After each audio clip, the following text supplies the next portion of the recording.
Halo semuanya, selamat datang di channel Veronica Zara, tempat di mana kita bongkar habis dunia pinjol tanpa sensor. Uatas adalah pinjaman daring yang belak-belakan menginformasikan bahwa mereka bekerja sama dengan perusahaan penagihan pihak ketiga.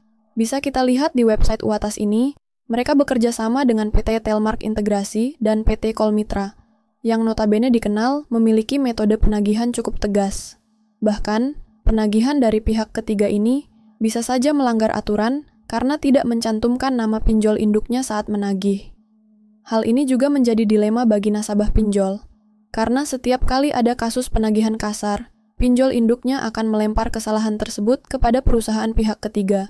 Sementara itu, perusahaan pihak ketiga ini tampaknya tidak takut dan siap menanggung konsekuensinya. Ketika izin mereka dicabut oleh OJK, mereka biasanya hanya mengganti nama perusahaan dan kembali mendaftarkan diri ke OJK. Dan anehnya, OJK pun tetap menerimanya. Makanya, kalau kata Vero, paling benar pinjol seperti ini dihapus saja dari Indonesia, karena sudah terlalu licik dalam menjalankan bisnisnya di negeri ini. Jadi, kalau kalian galbay di Uatas, kuatkan mental dan hati kalian guys. Apapun yang terjadi, kita harus siap menerimanya, atau terkadang kita terpaksa menerimanya. Dan jangan patah semangat, karena semua ini pasti akan berlalu. Nah, apa saja sih resiko galbay selama 3 bulan di Uatas ini? Jadi guys, Uatas juga di websitenya mencantumkan bahwa mereka bekerja sama dengan bank. Di sini bisa kita lihat Uatas bekerja sama dengan Bank OCBC, lalu Bank Negara Indonesia, dan Bank Neocommerce. Heran ya guys, bank BUMN milik negara kok malah biayain pinjol, yang harusnya ngebiayain petani atau UMKM dengan bunga yang murah biar ekonomi di Indonesia maju, ini malah berbisnis dengan rakyatnya melalui pinjol. Nagihnya semena-mena lagi. Nah, apa kita galbay aja ya? Pemerintah kayaknya nggak peduli nih sama rakyatnya. Nah guys, jadi yang pertama kalau kalian galbay di Uatas, resiko yang pertama itu nama kalian diselik OJK akan jelek guys. Karena Uatas sudah bekerja sama dengan 3 bank besar di Indonesia. Tapi kalau kata aku sih, nggak usah takut-takut ya. Kalau udah nggak ada uang, ya galbay aja, nggak usah gali lobang tutup lobang. Biarin aja slik OJK kalian jelek, utamakan kebutuhan pokok dulu. Itu resiko yang pertama, galbay di Uatas masuk slik OJK. Lalu resiko yang kedua, didatangi DC lapangan untuk nasabah bagian Jabodetabek. Di luar dari Jabodetabek itu aman ya guys. Nah, untuk bagian Jabodetabek juga kalian jangan panik dulu, karena informasi yang Vero terima, DC lapangan Uatas itu freelance guys. Mereka juga bukan karyawan asli Uatasnya, dan jumlahnya masih sangat sedikit sekali. Jadi bagi kalian yang ada di Jabodetabek, belum tentu didatangi juga oleh DC lapangan Uatas. Nah tapi, saran Vero, kita ini harus berani dengan DC lapangan ya. DC lapangan juga manusia kok, mereka tidak menyeramkan. Bahkan kalian pun boleh kok tidak menemui DC lapangan. Karena tidak ada aturannya kalau nasabah itu wajib menemui DC lapangan. Nah lalu resiko yang ketiga, karena Uatas ini bekerja sama dengan pihak ketiga dalam penagihannya. Perlu Vero sampaikan dan kalian ingat baik-baik bahwa pinjaman daring Uatas ini tidak bisa sita aset apapun di rumah kalian. Dasar hukumnya pasal 1131 KUH Perdata yang berbunyi, segala kebendaan si berutang, baik yang bergerak maupun yang tak bergerak, baik yang sudah ada maupun yang baru akan ada di kemudian hari, menjadi tanggungan untuk segala perikatan perseorangan. Artinya, eksekusi atau penyitaan hanya bisa dilakukan melalui proses putusan pengadilan, bukan langsung oleh perusahaan pinjol atau debt collector. Jadi, kalau ada debt collector yang datang ke rumah, jangan langsung panik. Pertama, pastikan dulu identitas dan legalitasnya. Kalian berhak meminta surat tugas resmi, KTP, dan dokumen penagihan yang sah. Kalau mereka tidak bisa menunjukkannya, kalian boleh menolak untuk dilayani. Ingat juga bahwa debt collector tidak berwenang menyita barang apapun di rumah kalian tanpa adanya putusan pengadilan yang sah sesuai pasal 1131 KUH Perdata. Mereka juga dilarang menggunakan kekerasan, ancaman, atau mempermalukan kalian di depan umum. Sebagaimana diatur dalam POJK 77/2016 pasal 19.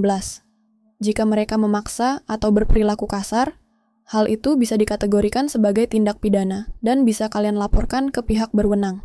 Lalu resiko yang terakhir adalah DC yang rese sebar data tanpa mengungkapkan asal pinjolnya. Pihak ketiga memang berani keluar batas. Maka dari itu, seperti di awal Vero bilang, Jika kalian galbau di Watas ini, maka kuatkan mental kalian dan tetap bertahan. Nasabah yang gagal bayar bukanlah kriminal. Mereka adalah korban dari sistem bunga dan denda yang melanggar hukum. Bayangkan, orang yang hanya ingin mencari jalan keluar keuangan justru ditindas dengan tagihan berlipat ganda. Gagal bayar bukan berarti nasabah malas, tapi karena beban bunga jauh di luar batas kemampuan dan aturan yang seharusnya melindungi masyarakat.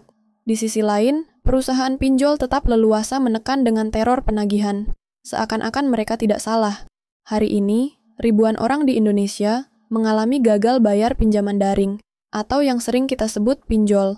Bukan semata karena tidak mau bayar, tapi karena bunga dan denda yang dipatok tidak manusiawi. Padahal, Otoritas Jasa Keuangan, OJK, sudah menetapkan aturan tegas.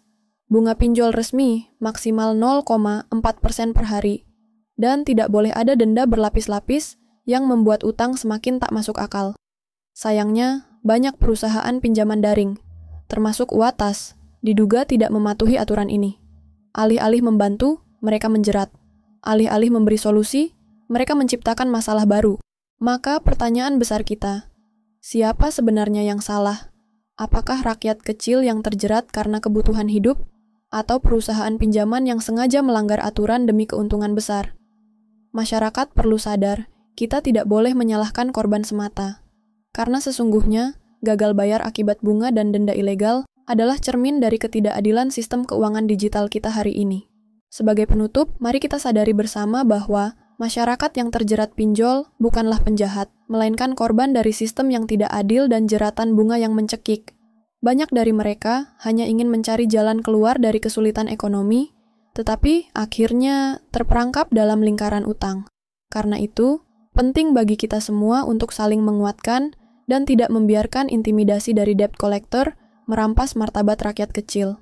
Ingatlah, hukum di negeri ini tetap berpihak pada rakyat, dan tidak ada satupun pinjol atau pihak penagih yang bisa berdiri di atas aturan negara. Kita berhak hidup dengan tenang, bermartabat, dan bebas dari tekanan yang tidak manusiawi. Jika kita bersatu, suara rakyat akan lebih kuat dari ancaman siapapun. Oke guys, sekian dulu video kali ini ya. Yuk kita berdoa dulu. Ya Allah yang Maha Pengasih dan Maha Penyayang, limpahkanlah kepada kami rezeki yang halal, berkah, dan melimpah.